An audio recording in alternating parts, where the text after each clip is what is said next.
Hello and welcome to the Pink Pod. I wonder whether you'd like to introduce yourself.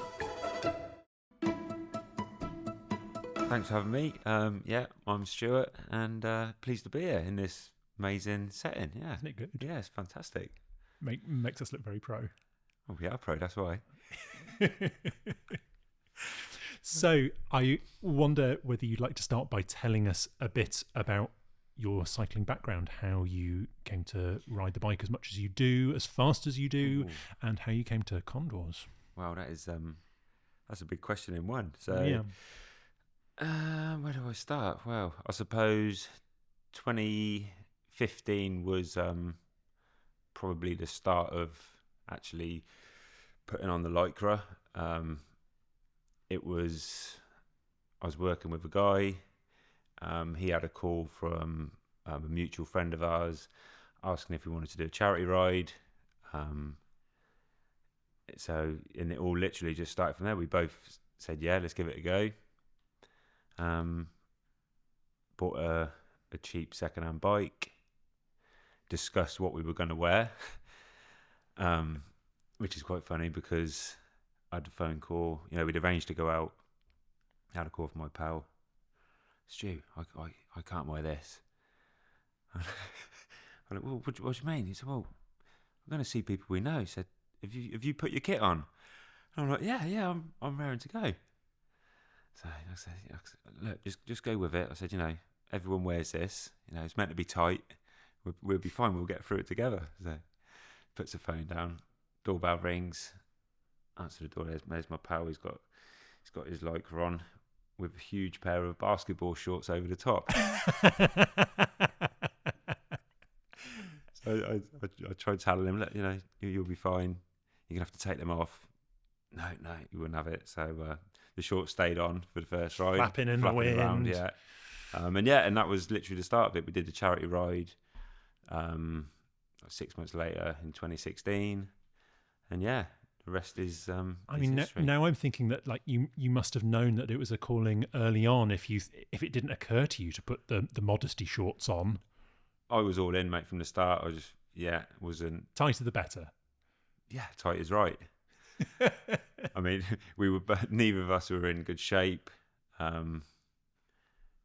We were pretty overweight, unfit. Our starting rides were doing 10 miles slowly. Up to 15, 20. Do you want to give away how old you were at that point? That will mathematically I'd mind it out there. 30. Okay. Ish. give or take 28, 30-ish. Okay. But yeah, and just kicked on from there. And had you had a sort of sporting hobby or... I played football in my young days. Right. Played football. That was sort of my sport. Bit of tennis as a kid at school. Used to ride a bike pretty much everywhere when we was younger, obviously, because living near Shotover, that was our sort of playground. Yeah. I know the Selfield Golf Club, much to the greenkeepers' dismay. We was always on bikes as kids. Not so much like later teens. I started driving, so that was the end of that. I remember having driving lessons, and I was also obsessed with bikes at that point. And the driving instructor said very confidently to me, like, "This is a phase that's going to blow over, and if only you could see me now." Show it. It's a phase that we get back into. Turns out driving was probably the phase. Yeah, and now actually with the charity ride that we started with is something that we've carried on doing. That's nice. Yeah, every other year we've got one in. Same core of lads, which is really, really nice. Did you all take to cycling, or was it are you the one that it bit? I'd say 50% did. Okay. Got a few more serious than others. Still ride with a few of them now. Is this nice. Connected to Kidlington Flyers?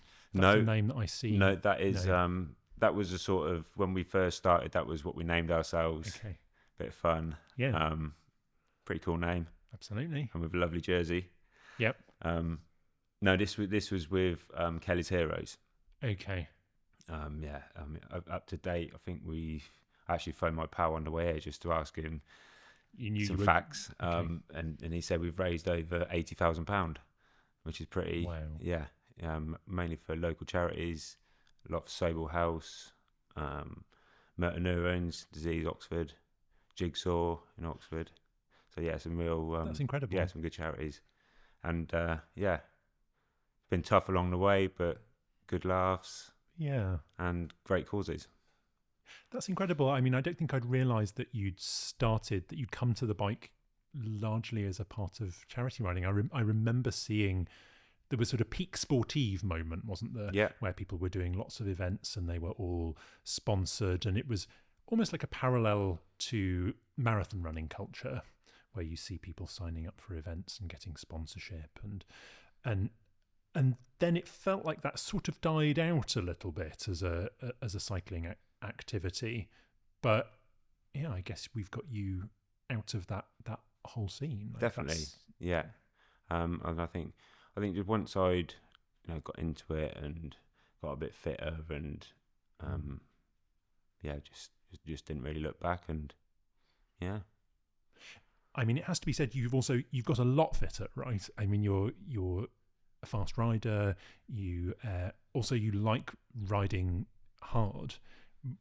Tell me about what the ideal bike ride is for you now as a rider. I think my ideal day would probably be a nice early chop ride.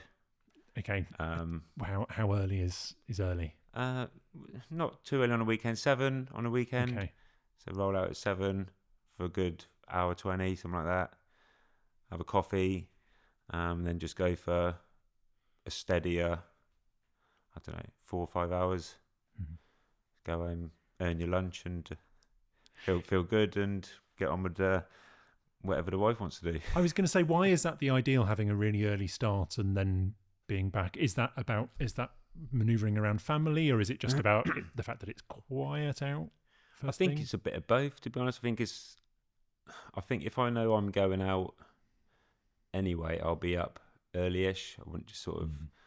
So I think it's an early riser by nature. Yeah, early, but yeah, always have been for work and for whatever reason. So I think just getting up and, like I said, the roads are quieter generally, and I don't know, just the feeling of you've done something good with that early part of the day where most people are sleeping or watching rubbish morning telly when we're out grasping, and then you still got the day to have a social ride and get home, and you've still got half your day to do with what you like.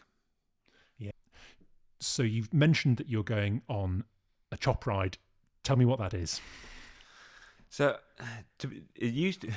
I first knew it as the strengthener ride. Yep. And I don't really know how it's become the chop ride, but it's basically as hard and as fast as the group can go.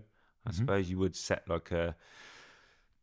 Actually, no, you wouldn't set a pace. You may set a pace if you are trying to entice more people, maybe, or if you're trying to advertise it to people that are not as familiar with it. But as generally, whoever turns up knows that they're just in for a hard ride, as hard as you can ride, and usually, basically, you just hold on for as long as you can, and the idea is that you all make it back together. Okay. Yeah, the chop. Yeah, and I mean, chop and chopping and a chopper, that's a term that, or terms that fly around. What do you think that is? Someone that goes all out, hits the wall, maybe goes all out again. Maybe hits the wall metaphorically speaking. Hopefully, yeah. Maybe a bit swervy, just a little bit wild. So a keen amateur that is right on the limit of their ability. Yeah. I think we need to change the name of the chop ride. Okay. What are you going to make a proposal? Oh God, No, I'm not at this moment. Okay, I need to think right. on that. But I mean, yeah, we call it a chop ride, but we do look after each other. We are sensible. Yep. We are sensible, and try and make sure everyone gets back as they left. That is, Yeah. And yeah. One of the things I was looking just the other day over something somehow on Strava, I got led back to the very first morning chain gang that we ever did, which was, I can't remember whether it was just out of COVID, and I think it was between me and Alec Leslie, who originally, I think he'd spent some time in Australia, or he'd been drawing that idea from Australia that you could go out before the day livens up and use the roads when they're at their quietest for a hard ride, and then you will go off to work. And one of the things that we found quite early on was that we were getting riders who had maybe drifted away from club riding because of family commitments or work, and so it was opening a different social world. From what you're saying, it sounds a bit like you fit that niche quite well, like that this is fitting around work to some degree. Yeah, I mean, in the summer months, we were heading out. I think it was 6 o'clock. We was heading out from Summertown Cycles from Panica Calf. Yeah, 6 in the morning, and then we'd usually get back 7:15 ish. Yeah. And then everyone just sort of dispersed to work. The lucky ones went home for a shower and a nice leisurely breakfast. But yeah, I think those early starts, I think, is fantastic because you get to work, you've had a good ride, and you almost feel so alert. You're so you don't just roll into work half asleep. You actually kind of invigorated, right? Yeah, you've just been on your A game for an hour and 10 minutes. Riding a couple of inches away from the wheel in front, so you're switched on.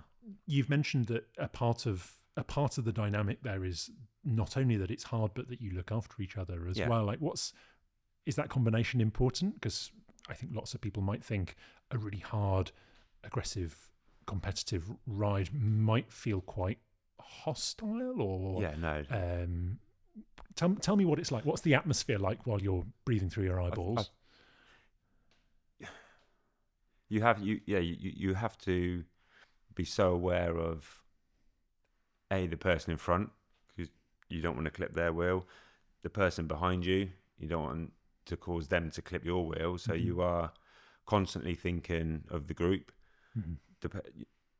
When you're approaching a corner, you're thinking how you're gonna slow down safely, because you need to slow down or you're gonna overcook it. But then you don't want to slow down too much with you're going to affect the guy behind you. So I think you're constantly thinking of everyone around you.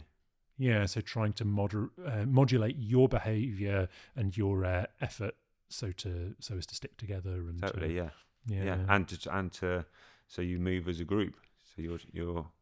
I mean, that's one of the nice things about riding in that style, isn't it? That you're riding faster than any of you could ride as an individual, and that by looking after each other, that makes you go faster. Yeah. So it's not, if I try really hard, then we'll go much faster and we'll get rid of that guy. No, by sticking together, you go quicker. Definitely.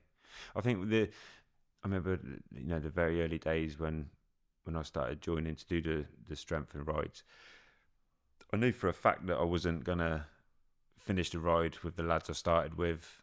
My aim was to just hold on longer than I did the week before. Yeah.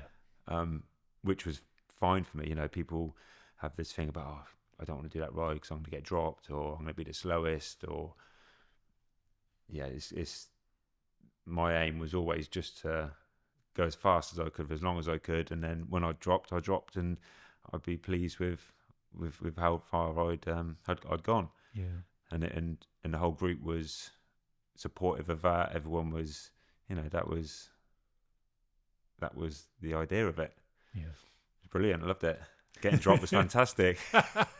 That's nice. Well, I mean, it would be lovely to hear that attitude more, I think, because I think probably I'm imagining for some of the slower riders, they might imagine that fast riders don't get dropped, whereas in fact the faster riders are the ones going out and getting dropped all of the time. Like you think, oh yeah, I'm going to go out and I'm going to take an absolute kicking today, but it'll be a laugh. I think and I think all the strong lads, I think probably without exception on any given day, I think everyone is only, you know, a few seconds away from getting dropped. You've only got to get caught on the front at the wrong time, and you know, just have a bad day. And I think getting dropped's no biggie, is it?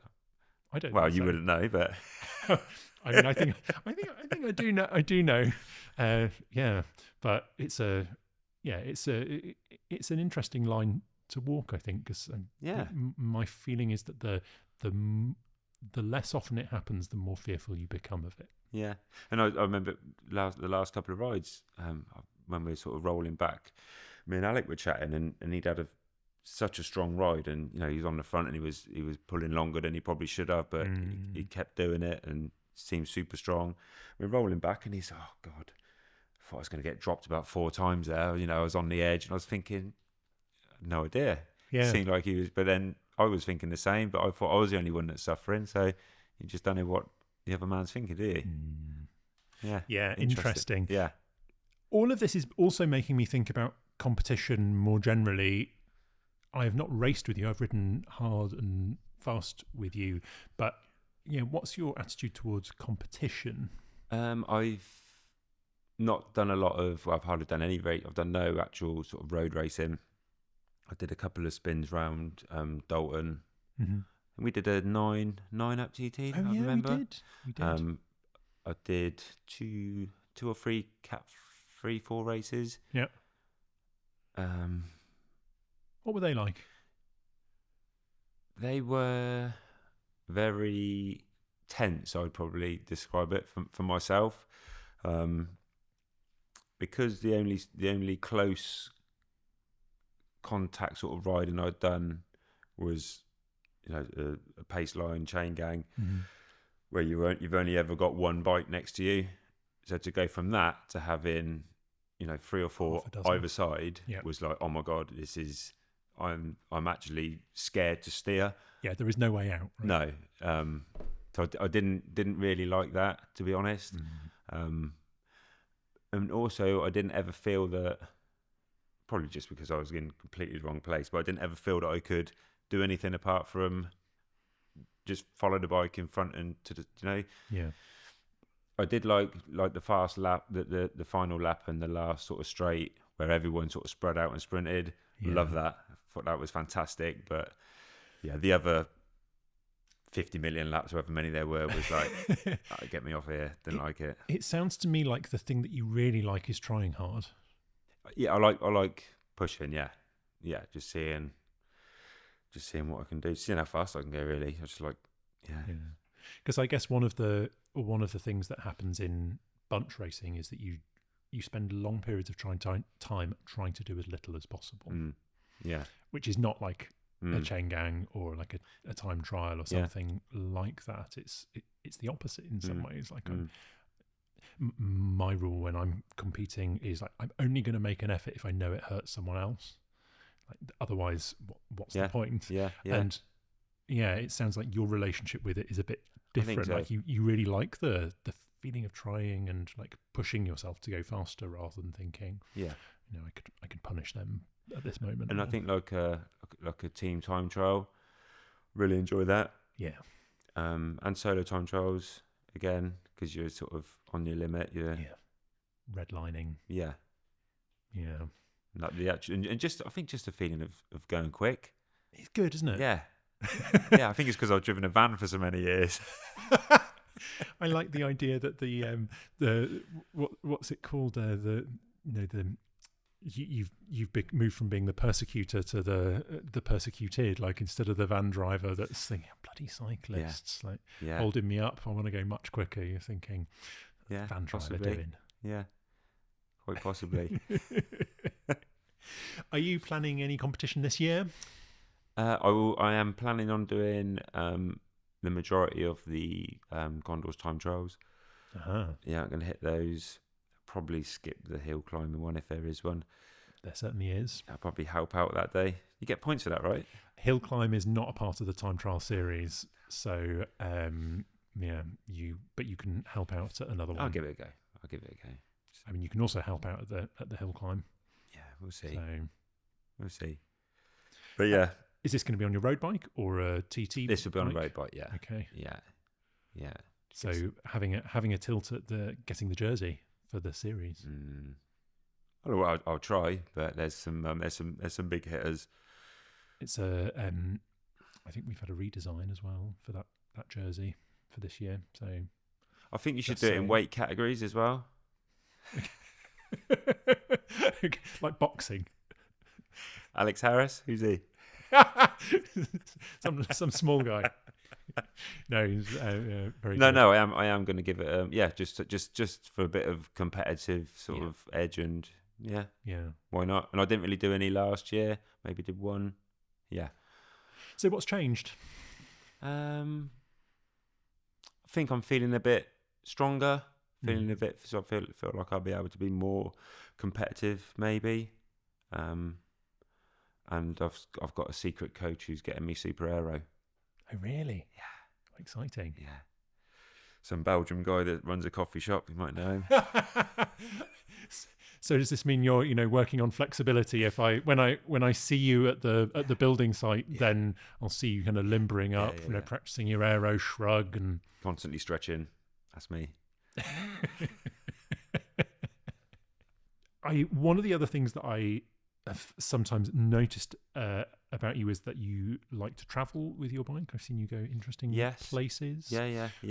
Do you have any plans for that this year? So there's a group of us going to the Pyrenees. Somewhere I've never been. Don't ask me where we're staying because I don't have a clue. Okay. Literally just jumping on board with 8 or 9 other lads going. Great. Yeah, a few I know really well, a few I've never met, and a couple I know quite well. Okay. So yes, looking forward to that. Some strong lads going. So yeah. Where have you ridden before? Where do you like to go? So I've been over to Mallorca quite a few times. I've done the 312 twice. Oh wow. Yeah, went the first year we did the middle route. I can't remember what it is I almost can't remember.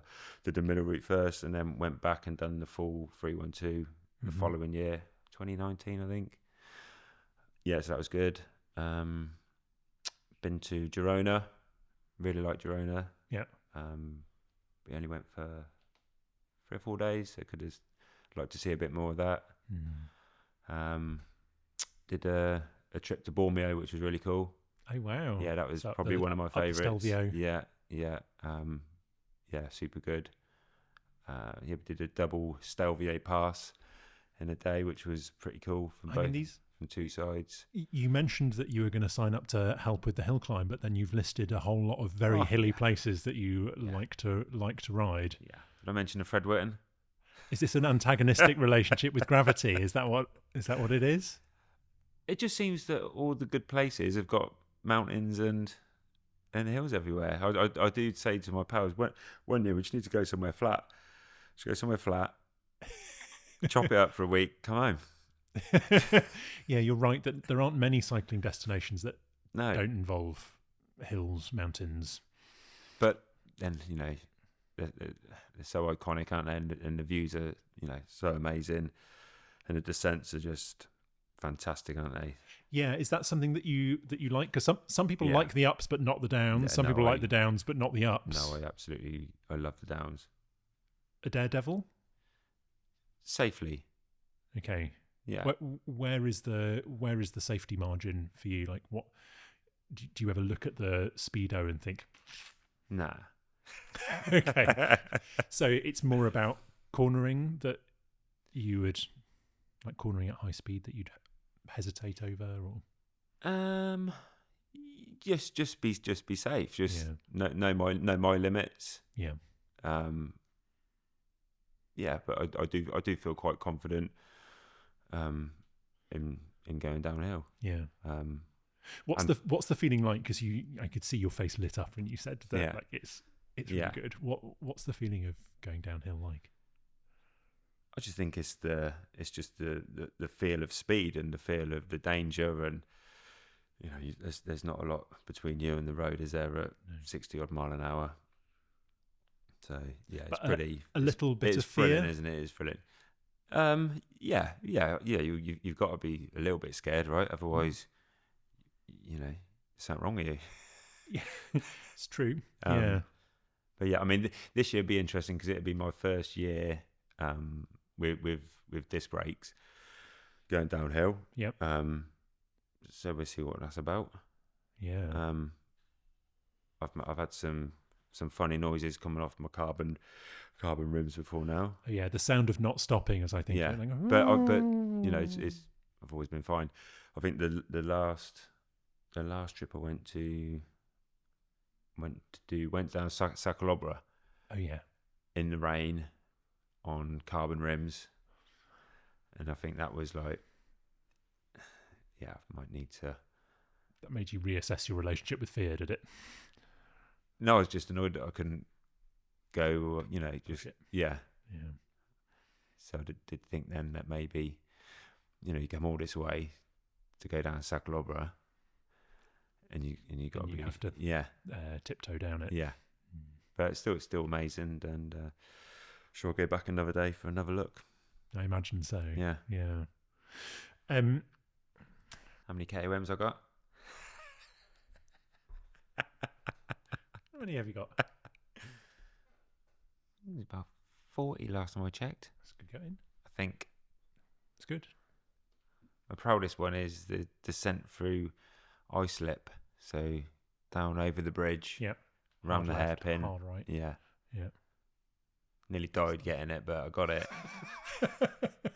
And the road surface is so shit down there now. Things that matter. No one's taken that for a long time.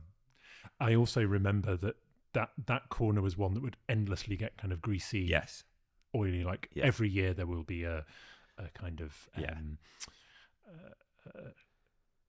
someone saying, "Oh, there's diesel being spilled on the corner," or it's got icy or whatever it is. Or a floating mini. Or a floating. You see that? I did see the floating mini. Why would you try it? Huh? I mean, I don't think the Mini factory are going to be using it as an advert, are they? Wow. The aquatic model. Yeah.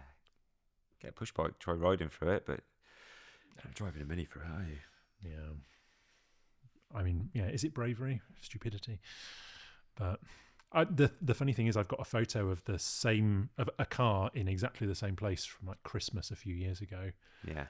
I don't know how many years ago, where we'd gone on a Christmas Day ride and there was a car submerged there, and you think, yeah, if only somebody had known. Like, surely this has happened to someone before. Oh yeah, it has happened again and again and again.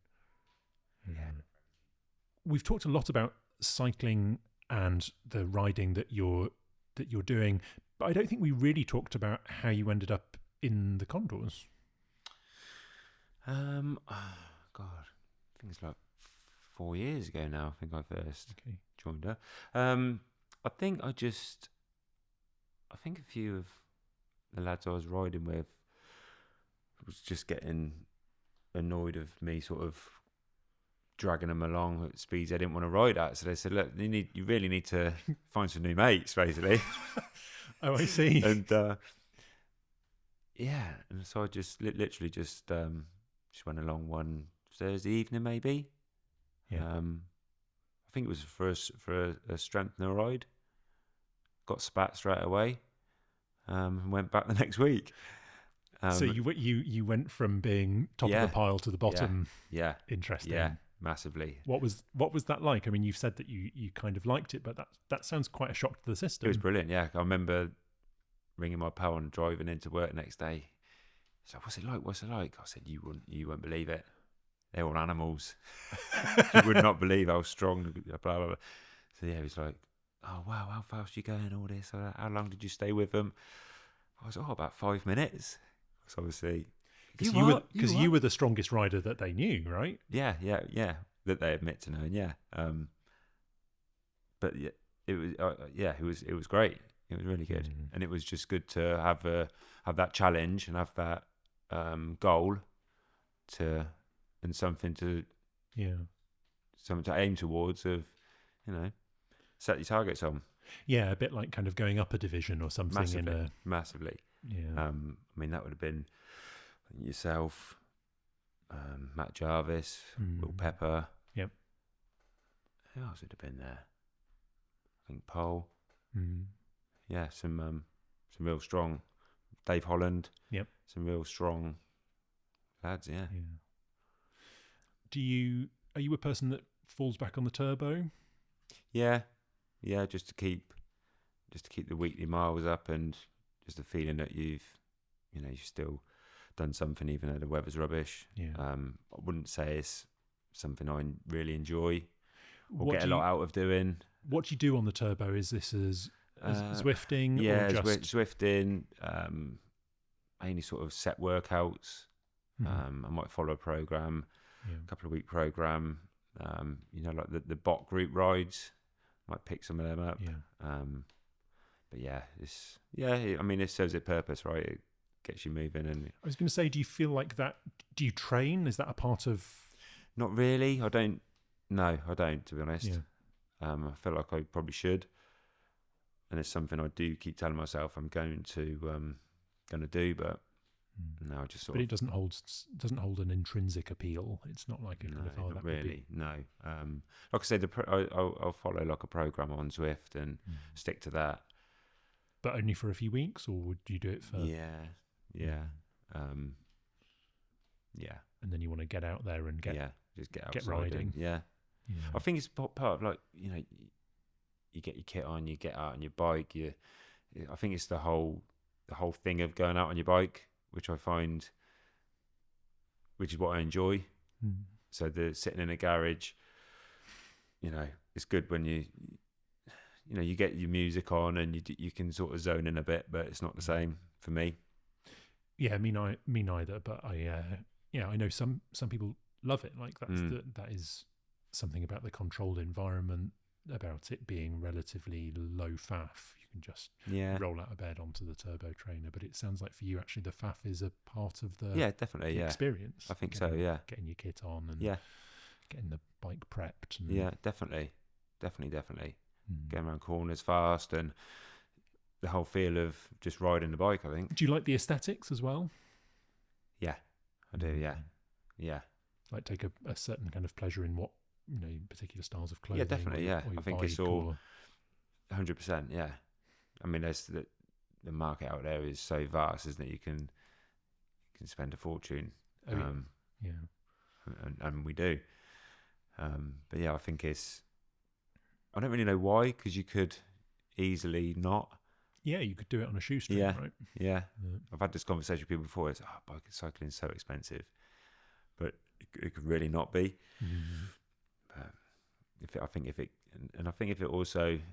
keeps you motivated, and it's probably money well spent. There are certainly worse things to spend your money on in terms of hobbies, like if it were pints of beer or terrible habit. Okay. Maybe I should say, it could be cigarettes. Yeah, that is a bad one. Yeah, that is a bad one. Yeah, don't do that anymore. I was going to ask one last question, which is there any type of riding that you've not tried that you would like to try, either this coming year or in the future? Not really, to be honest. I've got a few. well-oiled sort of pattern. I'm quite happy with the tarmac. I've got a few pals that do a lot of cyclocross racing and mountain bike sort of stuff, which I love the idea of it, but I just don't really think is for me. Yeah. But so who are your off-roading friends? Lewis, he does a lot of off-roading. Yep. His pal Jason that is going to on the Pyrenees trip. Obviously yourself. Yep. So but never say never, but it doesn't hold an appeal for you at the moment. Not really. No. It sounds like the fast road riding is just it's just too good at the moment. I mean, I've been and watched a few races, and all that effort for no speed. It's like you're generally going slowly. Literally. So no, not yet. Anyway. Well, we'll have to see what the year holds. Whether it holds a time trial jersey or leading screamers or Can always buy one off eBay, can't I? Apparently. You can.